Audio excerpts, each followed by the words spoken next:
Hi guys! Welcome to my vlog!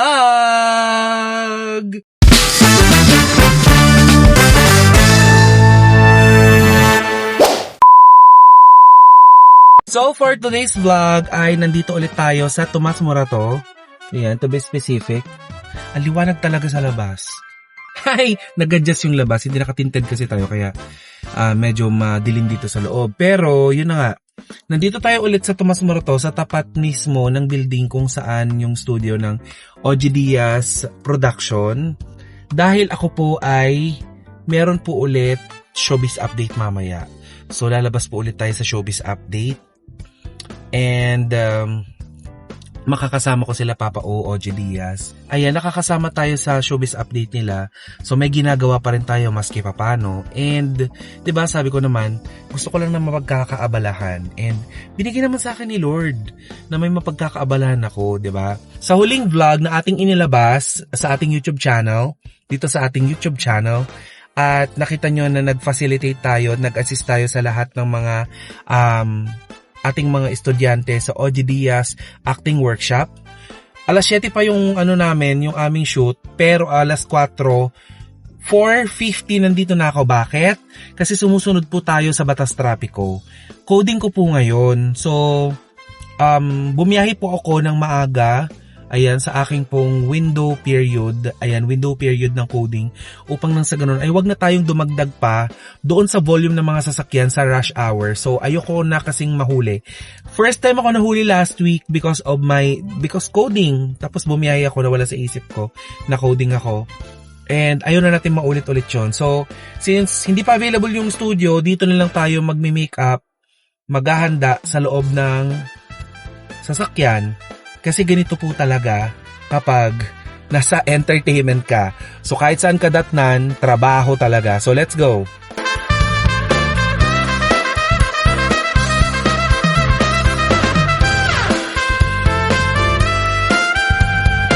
So, tapos na tayo mag-ayos.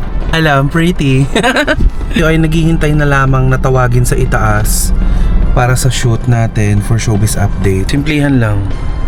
Simplihan lang pero nag-eyeshadow ng...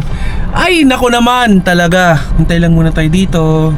Kung pwede pang umidlip dito sa sakyan, i-idlip muna tayo. Dito na ulit tayo sa studio and office ng OG Diaz Production. O, diba? Fresh ang mga tao yun sa Ate Marto. O, diba? Hello po. Ay, naku, lagi nyo makikita yan kapag may mga events ang OGD. So, mamaya bigyan ko kayo ng mga behind the scene ng guesting natin sa OGD's Showbiz Update. And today is yung up nung first guesting natin sa kanila. Ayan. So, kabilin-bilin na ni Kuya OG, ha? Huwag yayain ang mga fans para mag-comment. Hayaan silang magkomento. Wag kayo mag-comment doon na, hala, gusto namin dyan si Tita Cora. Wag. Ayaw ko ng ganon. Hindi ko kayo pinalaking ganyan. O siya, mamaya na ulit. Hello sa mga artista. Hi, mga Coronatics. Wow. Coronatics. Mamalay, invite mo sila sa yung YouTube channel. Ay, nako, saan pa manood? Mag-subscribe din po kayo sa YouTube channel ko. That's Mamaloy. M-A-M-A-L-O-I. O, diba? So, nagsushoot sila ng Blood versus Duty. Hinihintay kong matapos sila ng shoot. Ayan, ng Blood versus Duty dito. Na mapapanood nyo din naman niya. At pagkatapos nila, saka kami magsushoot ng OG Diaz Showbiz Update. So, hi guys! Ito ang vanity mirror natin. Hindi na natin sinindi yung ilaw kasi nakapag-makeup naman na tayo. Diyan nakapwesto si Mama Loy.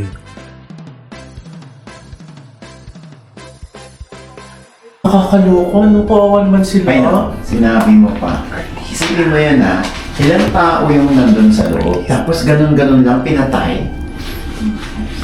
Pwede naman. Ayan, so nandito tayo sa studio ng Showbiz Update. Check na lang. Katatapos lang ng shoot nila ng Blood versus Duty. And I think dressing room namin. Diyan yung makeup room. Ito kay Gabi. Let's go, mag-shoot na kami. Sabi, pag ikaw nagkwento, ikaw nag-post. So, Mama Yes, Lord. congratulations on your second episode. Salamat po. Yan, so katatapos lang namin ng show. At tayo uuwi na.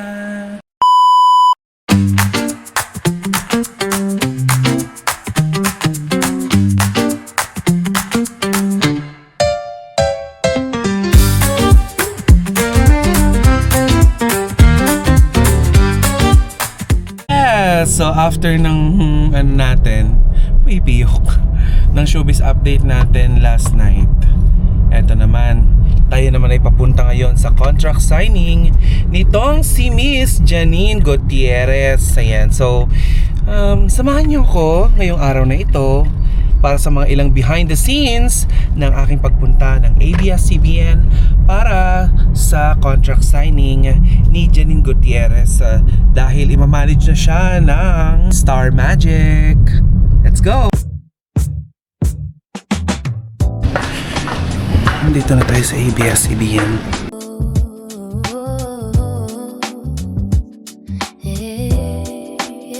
Ayan, upon entering, grabe, napaka-ingrande naman ng ng pagsalubong kay Miss Janine Gutierrez, 'di ba? Para sa kanyang contract signing for Star Magic. Ganyan ang pagtanggap sa artista, ang bongga. Ang bongga-bongga.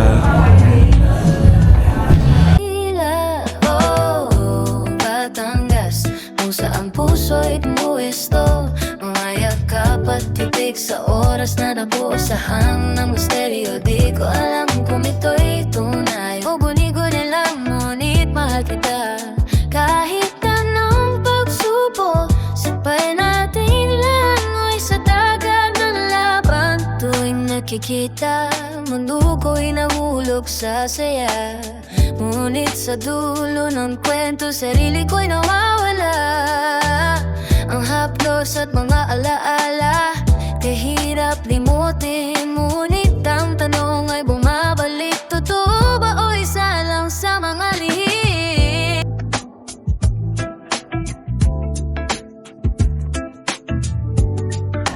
Surreal. Medyo naiiyak na ako, but Tita Cory said don't cry. So thank you, Tita, for the reminder. I'm so grateful and so just happy to be here. And thank you so much for making this happen. Thank you so much. And hello to everyone who's always been so supportive. Salamat din for making this possible for me. Yeah, the loyalty game. Okay, next question is from John Bueno of kumagcow.com. Was the decision to go back to Star Magic something that took you a while to do? What made you decide to do so? It's my first time with Star Magic. First time ko signing with Star Magic. And of course, I am so grateful na they accepted me with open arms because alam ko na Star Magic is super loaded and packed with so many talented kapamilyas and actors and talagang a lot of people that I look up to. So, I'm so happy na meron pa palang space for me and siguro just coming into this new contract with ABS, syempre madami pa akong gustong gawin and ma-achieve and I know that under the guidance of Star Magic na talagang very successful in mentoring and supporting their artists. Alam ko na mas madami pa akong mararating. Now, medyo connected dun sa question natin kanina about the loyalty game, itong next question ni John. Aside from more series naman, what are the plans in the pipeline? Without spoiling daw. And what are you looking forward to now that you are back? Yes, so in order, mauna ang The Loyalty Game. It's coming out on Prime sa July na. So, parang 1 month from now, e-air na siya sa Prime. And I'm so excited kasi yun nga, kanina pinakita sa amin yung trailer. And talagang, I wish I could show you. Pero, wala akong kopya. Pero talagang exciting siya kasi it's not your... I don't think it's what you would expect. Parang even para sa role ni Echo, parang wala pa akong nakikitang ganitong role na ginawa niya. So, that's what is coming out next, yung The Loyalty Game on Prime. And then, in August naman, meron po akong film sa Cinemalaya. It's called Mag-iina.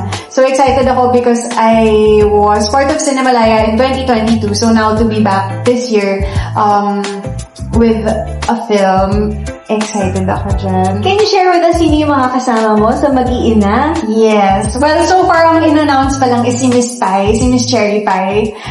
Isa talaga sa mga hinahangaan kong dramatic actresses. And then the screenplay is actually based on a Palanca Award-winning play. So, yan. Sa Cinemalaya. Tapos sa September naman, on Netflix naman, Balarao. So, that's a horror that is directed by Ray Red. And kasama din dito si Charlie Dizon, Ronnie Lazaro, Miss Agot Isidro, at madami pang iba. Packed na packed! Grabe, no? July, August, September, The Loyalty Game, Mag-iina, and then Balarao. Ang dami pa. Okay, so yung mga next months, tsaka na natin, malalaman from Jenny. Let's follow her social media accounts, yes. Okay, now, thank you so much for your questions, John.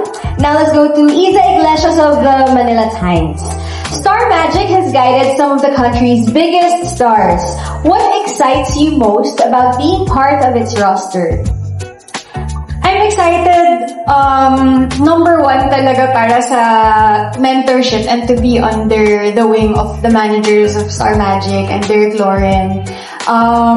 Ako kasi yung tipo na kapag kailangan kong mag-decide, lahat ng tao tinatanong ko. Especially yung mga tao na alam ko talagang very experienced and want the best for me. So, ang pinahahalagahan ko sa pagiging part ng Star Magic is to be part of that, yung alaga and pag-guide and talagang pagtulong na makamit yung mga pangarap.